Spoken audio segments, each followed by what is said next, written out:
Responda com hashtag sim ou hashtag não pelo nosso WhatsApp, que é o 12971679989. É legal a gente falar que por lá também você pode mandar as suas perguntinhas. Então mandou o hashtag falando nisso, junto com a perguntinha. Por exemplo, tem registro na carteira. Se é hashtag sim, explica quanto tempo está registrado. Conta um pouquinho de você. É tão legal quando a gente conhece a sua história.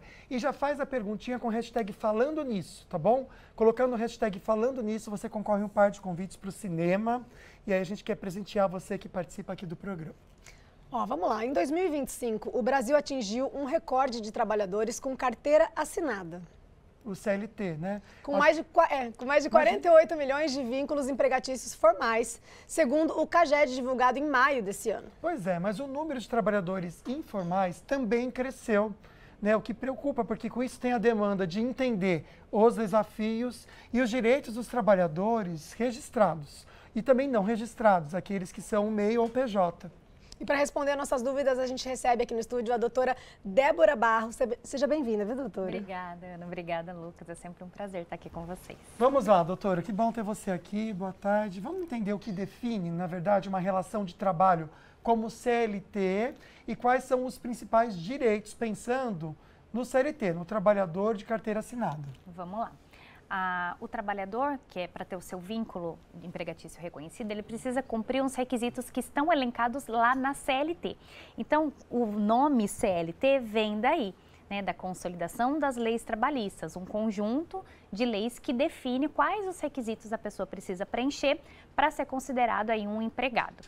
Esses requisitos, né, são subordinação, salário, né, pagamento de salário, habitualidade, e eles têm que estar presentes concomitantemente na relação. Então, não basta um requisito estar presente e o outro não. Então, por exemplo, uma pessoa física que trabalha para uma pessoa jurídica e tem que lá bater o cartão, registrar o ponto, né, tá lá habitualmente, que ela tem subordinação, ela tem um chefe, ela tem que prestar contas do trabalho dela, né, e ela recebe salário para isso, ela é considerada empregada. E aí ela deve ter o registro na carteira de trabalho, logo ela é o CLT. E na prática, como é que funciona quando a pessoa é contratada como PJ, né? Porque todas essas regrinhas e tal não se aplica a quem é contratado PJ? Não se aplica. É diferente, Ana, porque é o seguinte, quando você... PJ é o quê? Pessoa jurídica, é uma outra empresa. Então, eu sou uma empresa contratando outra empresa. E a outra empresa, ela vai prestar um serviço para mim. Ela não tem nenhum vínculo. A empresa em si, ela não tem que cumprir uma jornada de trabalho, ela não tem que ter um chefe ali para determinar o que ela vai fazer, né? Ela vai ter um escopo, algumas metas que ela tem que cumprir dentro do contratado e entregar aquele serviço. Ela não tem a pessoalidade que o empregado tem. Então, por exemplo, eu fui contratada como PJ, naquele dia não posso lá prestar o serviço. E aí eu posso determinar que a Maria ou a Joana vá no meu lugar. E a pessoa que me contratou, ela não tem gerência sobre isso, né? Ela não determina quem vai prestar o serviço. Então, um dos maiores pontos diferenciais é esse. Interessante a gente pensar também uma situação. Vamos ser bem sinceros aqui com você que está em casa e pode até comentar no nosso WhatsApp isso, se você passa por isso ou conhece alguém que passa. Muitos trabalhadores, eles são contratados como PJ, mas cumprem uma jornada fixa, têm metas e até recebem ordens diretas. Isso acaba configurando algum vínculo empregatício nessa situação? Sim, é o que a gente chama de desvirtuamento do contrato, né? Ou até mais feio, vamos falar, é uma fraude contratual. Porque o contrato, uma empresa para prestar serviço, pode ser uma empresa única, né? Um MEI, porque o MEI é uma pessoa jurídica, ele tem o CNPJ. Mas ele, como uma empresa, ele pode determinar as próprias regras, não necessariamente ele tem que seguir as regras da minha empresa, como o horário de trabalho, quem vai prestar esse serviço. Então, se a minha empresa que contratou essa outra empresa como PJ obriga ela a seguir as regras da minha empresa, logo ela tem que ser considerada meu empregado. Tá. Doutora, o PJ é a mesma coisa que o autônomo? E o freelancer também, quero saber isso, porque como você não tem exatamente que seguir regras, senão vira um conflito contratual e tal, como que a empresa também se respalda em relação a isso, sobre o comprometimento daquele trabalhador, né? São coisas distintas, tá? Então, a gente tem um empregado, o modelo dele de contratação é esse, ele vai ter um contrato de trabalho sugerindo que ele é empregado e o registro na carteira de trabalho. Quando a gente fala do autônomo, o autônomo, ele é muito mais próximo da figura do PJ do que da figura do empregado, que o nome diz, é autônomo. é uma contratação, não uma relação de emprego, mas é uma contratação civil, né? Uma relação comercial entre as partes. Então, eu exponho, né, o que eu ofereço para ser contratado, a pessoa concorda ou não e adere àquele contrato. Tá? Então, eu não me sujeito às regras daquela empresa, mas nós formamos regras junto, né? E o autônomo não necessariamente precisa ter um registro de CNPJ. É isso que diferencia ele da pessoa jurídica, né? Do PJ. O MEI, né, ou PJ, porque ele pode ser um autônomo também, pessoa jurídica, não necessariamente MEI, ele tem esse registro do CNPJ. Então, ele é uma empresa constituída. E aí sim, nós vamos fazer esse contrato comercial entre empresas. A minha empresa tem regras, a sua empresa tem regras. Nós podemos definir a regra da prestação de serviço e dentro daquele conjunto de regras, prestar o serviço e ser remunerado por isso. Excelente. Lembrando que você pode mandar suas perguntinhas aqui para o programa. Já já a gente entra com a sua dúvida, tá bom? Só mandar no hashtag falando nisso junto para concorrer um par de convites do Cinemark no nosso WhatsApp. No próximo bloco, a doutora Débora já te ajuda. Aliás, você pode conversar diretamente com ela. Para quem manda mensagem para a gente no WhatsApp, vai receber o contato da doutora para tirar dúvidas, ou o Instagram, para você seguir também e por lá conversar com a doutora. É @deborabarros.adv. Pode mandar então a sua dúvida por lá, a doutora posta conteúdos também. Bem bacana, tá? O pessoal tem entrado em contato com a doutora, tem gostado muito da assessoria que ela tem dado.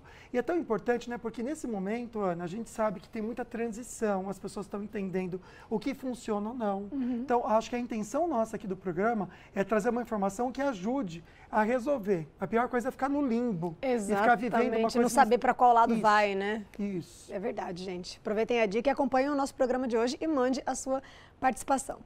Bora ver o resultado parcial? Para a gente conhecer você de casa, porque a enquete serve para isso. A gente faz uma perguntinha para entender quem está assistindo o programa. Você tem registro na carteira de trabalho?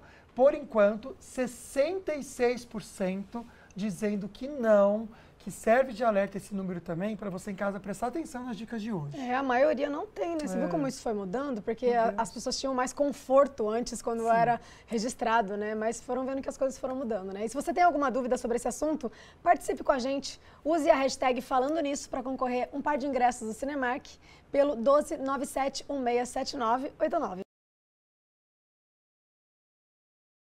Dúvidas, pode... Com o seu José. Tudo bem, seu José? Tudo bem, filho. Aposentado. Aposentado. E na época que você trabalhava, tinha muitos afastamentos? Bastante. Por quê? Esses probleminha aí, né? Às vezes é serviço repetitivo. Costuma muito dar esse problema aí, né? Somente... adquire alguma doença. Sim, adquire. Eu tenho uma outra, não vou citar a firma mais, no bairro que eu moro, que é o Bosque dos Eucalipto, já moro há 46 anos ali atrás do SESI. Eu tenho uns 4 ou 5 amigos lá dessa firma que eu falei aí, que afasta direto. Mas eles chegaram a se aposentar ou ficou afastado e voltou? Tem um que tem 29 anos, ele está afastado. Inclusive, eu sou ministro da Eucaristia no Bosque, ele também é, certo? Junto comigo. Mas a maioria do tempo ele fica afastado, 5, 6 meses afastado por esses problemas aí, né? Isso aí acontece muito. Doutora Débora, vamos até entender essa situação, né? Esse afastamento, quando que de repente ele pode virar uma aposentadoria de vez? Bom, o afastamento, quando ele é de longo prazo, né? Quando, na verdade, a doença ou a lesão, né, que ele adquiriu no trabalho ou até fora do trabalho, for de longa permanência, tá? Então, aí sim, longa permanência e incapacitar essa pessoa para o trabalho, ele pode virar uma aposentadoria. Então, a gente escuta muito também pessoas que têm afastamentos sucessivos, né? Vários tipos de afastamento. Mas aquela lesão ou aquela doença ainda não foi constatada de forma definitiva. Então, ela ainda tem uma perspectiva de melhora com tratamento, tem um prognóstico, essa pessoa não se aposenta. Ou, no caso dela, também não ter sido incapacitada para o trabalho. Então, quando essa pessoa fica incapacitada para o trabalho por um longo período e não tem perspectiva de melhora essa lesão ou essa doença, aí sim ela aposenta por invalidez. Perfeito. Vamos ver a participação da Denise. Aqui, ó. Boa tarde a todos. Tenho trabalhado nos 2 últimos anos somente com contrato temporário. Tá difícil, viu? Para você ver, esse é um exemplo dela não tá gostando muito, né? Ela queria um contrato mais fixo, né?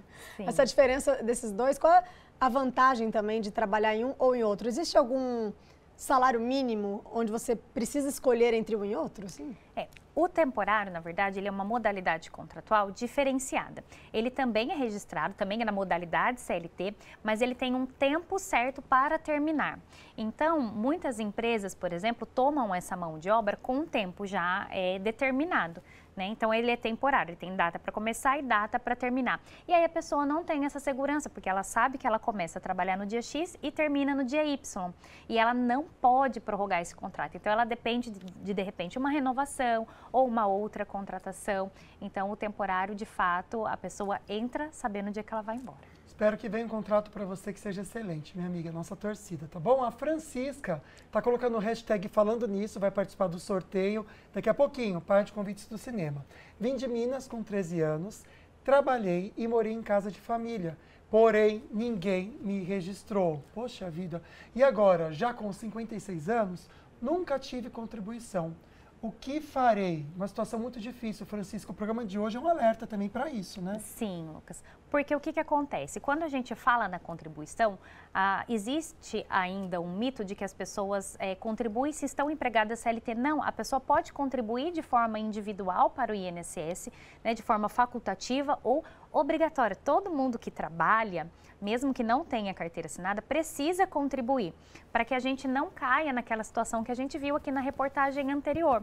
Porque quando a pessoa não contribui, ela não gera o direito de receber essa aposentadoria. E depois ela fica à mercê ou da assistência social, né, para receber um benefício da assistência social, se for enquadrada nos requisitos, ou até mesmo dependendo da própria família. No caso da pergunta, ela já está com 56 anos, o tempo tempo de contribuição para aposentar por idade é de no mínimo 15 anos de contribuição, então ela pode começar a contribuir agora, só que ela vai ter que esperar 15 anos para se aposentar e daqui 15 anos ela já passou bastante da idade, né, ideal, a idade mínima ali para pedir aposentadoria.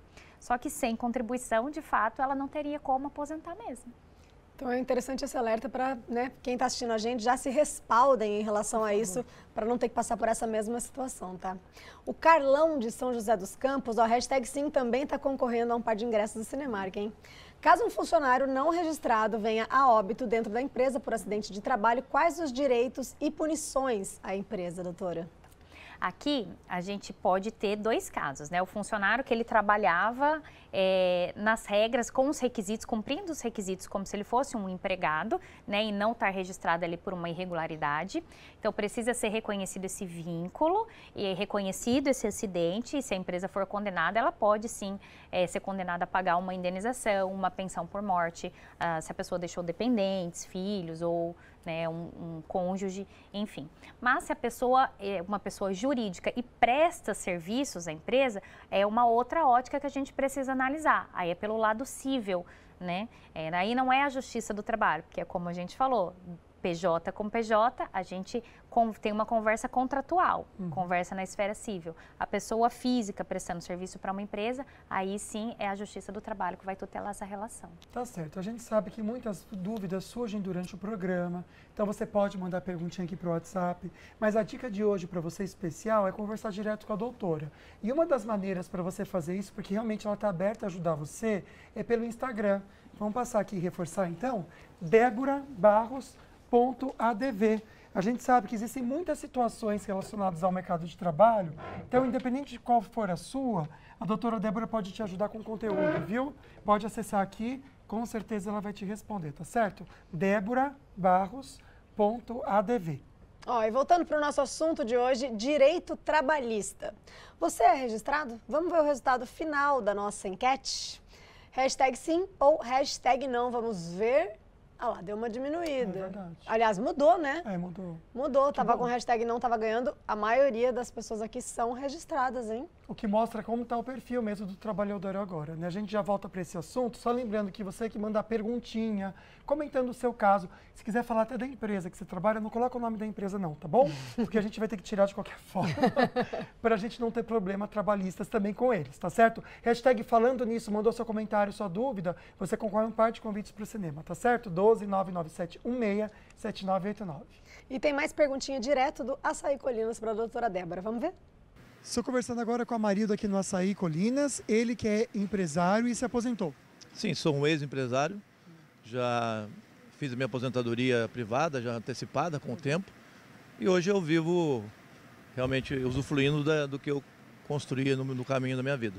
Amarildo, até para trazer como alerta para quem está assistindo a gente, também é empresário, né? Você sempre contribuiu certinho para garantir os seus direitos, né? Para quem é empresário e contribui com o INSS, sabe se tem algum tipo de direito caso aconteça algum acidente, algum tipo de deficiência adquirida? Sim, é normal. Quando você contribui, de qualquer forma, independente que seja pelo INSS ou particular, você tem essa proteção.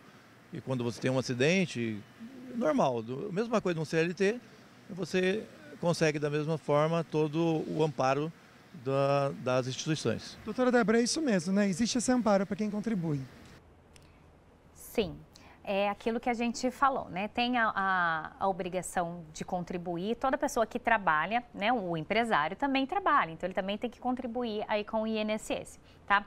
A diferença são nas regras, né? Quem faz a previdência privada, cada previdência vai ter a sua própria regra, e aí sim ele pode antecipar a aposentadoria, como, né, a pessoa que foi entrevistada ali falou. No caso do INSS, ele tem que cumprir algumas regras, como tempo de contribuição ou idade mínima para aposentar, tá? Mas sim, num caso de afastamento por doença, né, ou uma lesão no trabalho, ele pode ficar afastado e receber os benefícios do INSS, mas só quem contribui. Então, esse é a chave. E aí a gente vê ali no resultado da enquete, né, que ficou próximo, metade ali, né? Então, essas pessoas, por exemplo, que não têm carteira assinada, se elas não contribuem com o INSS, elas não estão resguardadas, né? Seja ali nessa questão do recebimento de um auxílio, né? Um auxílio doença, um auxílio por acidente, e nem na aposentadoria. Então, mais tarde vai ter esse reflexo. Doutora, a gente está falando aqui muito da diferença entre PJ e CLT, né? No ponto de vista do trabalhador, mas e no ponto de vista da empresa, né? Do empresário. Qual é a vantagem do empresário de ter os funcionários todos PJ, por exemplo? Existe vantagem ou não? Existe uma legislação que me obriga a registrar algum funcionário a depender de sua função? Tá, ali vai ser a diferença do que a gente falou aqui. Hoje, a legislação, ela permite que pessoas jurídicas prestem serviço que pessoas físicas prestariam, tá? Então, a lei hoje, ela ampliou isso, desde que haja um contrato definido, né, as regras desta relação. Tá? Então, por exemplo, quais as vantagens de uma empresa contratar todo mundo PJ? Vai depender das atividades dela. Porque se é uma empresa que, de fato, consegue dar autonomia para as pessoas trabalharem, né, ter ali o seu resultado por produtividade, que não tenha que ter uma relação de pessoalidade com aquelas pessoas, qualquer pessoa que prestar o serviço tá ok, para essa empresa é mais vantajoso contratar pessoas jurídicas, né? Agora, se é uma empresa, por exemplo, que tem uma necessidade de impor metas, de fiscalizar o trabalho, que depende da pessoalidade, se essa empresa contrata a pessoa jurídica, ela pode sofrer lá na frente um processo trabalhista, onde vai ser reconhecido aí um vínculo de emprego. Tá certo. Maurício mandou pra gente uma pergunta com algumas afirmações, que eu acho que é legal a gente pensar um pouquinho sobre isso. Maurício, obrigado, viu? Doutora, por que é tão caro para a empresa contratar um funcionário no Brasil? Não existem sistemas, ele pensa também no funcionário, né? Não existem sistemas mais simples e benéficos para o trabalhador? O custo empregado que a gente fala, né, para as empresas poderem contratar, ele de fato é um custo alto. A mão de obra, ela precisa ser o maior custo da empresa, porque é uma pessoa que está ali, né? O que muitos empresários reclamam é que tem algumas contribuições, algumas dentro do contrato de carteira assinada, do contrato CLT, então ele tem que recolher ali algumas contribuições. O INSS, o FGTS, né, algumas taxas ali dentro da contribuição do INSS, FAT, SAT, enfim, são nomes mais técnicos, e isso gera muito custo. No entanto, é difícil você entender como o empregado vai ter esse benefício trazido diretamente para ele, se não for através dessas contribuições. Então, todas essas contribuições, que não vão direcionadas direto para o trabalhador como salário, elas são para justamente amparar o trabalhador num caso de doença, num caso de afastamento, no caso da demissão, por exemplo, o FGTS, que ele fica resguardado lá na frente. Então, assim, é necessário ter, porque dificilmente o empregado teria esse benefício direto para ele. Tá certo. Vamos ver a participação da Vera, de Taubaté. Boa tarde. Trabalho como auxiliar de cozinha freelancer. Quais direitos ela tem? Sendo freelancer, tem alguns direitos? O freelancer é aquilo que a gente estava falando aqui no começo. O freelancer, ele, por exemplo, não preenche os requisitos que precisa para reconhecer o vínculo. Ele, por exemplo, não tem habitualidade. Ela não tem dia para trabalhar. É o dia que a empresa precisa, ela vai lá e trabalha. Então, ela não tem direito, né, vinculado à CLT, vinculado ao registro em carteira. Óbvio que para resguardar os direitos é sempre bom fazer o contrato. E aí, nesse sentido, tanto o direito do empresário, né, da empresa, quanto do empregado. Fazer um contrato, determinar certinho ali quais são as regras daquele contrato e, obviamente, cumprir o que está ali determinado. Manda para a doutora, então, a sua perguntinha, tá bom? No Instagram dela. A gente está recebendo bastante participação. No próximo bloco a gente vai trazer. Mas está aqui, ó, deborahbarros.adv. Se você é freelance, se você também trabalha aí por conta, né? Seja qual for a sua dúvida, faça isso. Pode mandar aqui, deborahbarros.adv, e com certeza ela vai te ajudar trazendo informações. E aqui no estúdio agora a gente só vai responder as suas perguntinhas. O tema de hoje é sobre direito trabalhista. A gente conta com a presença da doutora aqui, Débora, respondendo então as suas dúvidas. E tem uma fotinha muito especial que a gente recebeu de Ilhabela. O Léo, ele visitou a gente aqui, acho que semana passada, né, Léo? Assisto todos os dias o Falando Nisso. Foi um prazer conhecer você também, tá, meu querido? Um forte abraço para você e para toda a equipe também aqui da Band Ele Deseja. Até o Baldinho apareceu. Vou mostrar pro Baldinho depois a foto. A gente adora a participação, né? Quando não é uma questão do tema, do assunto do dia, mas também a gente ama que vocês participem com o depoimento de vocês, tá bom? Verdade. Ó, anônimo, não quis se identificar. Boa tarde, sou registrada como cuidadora, mas na hora do almoço fico na casa por não ter com quem o idoso de 96 anos ficar. A patroa diz que posso fazer o que quiser no horário do almoço, mas na prática não funciona. Vale como horário de almoço? Não vale como horário de almoço, tá?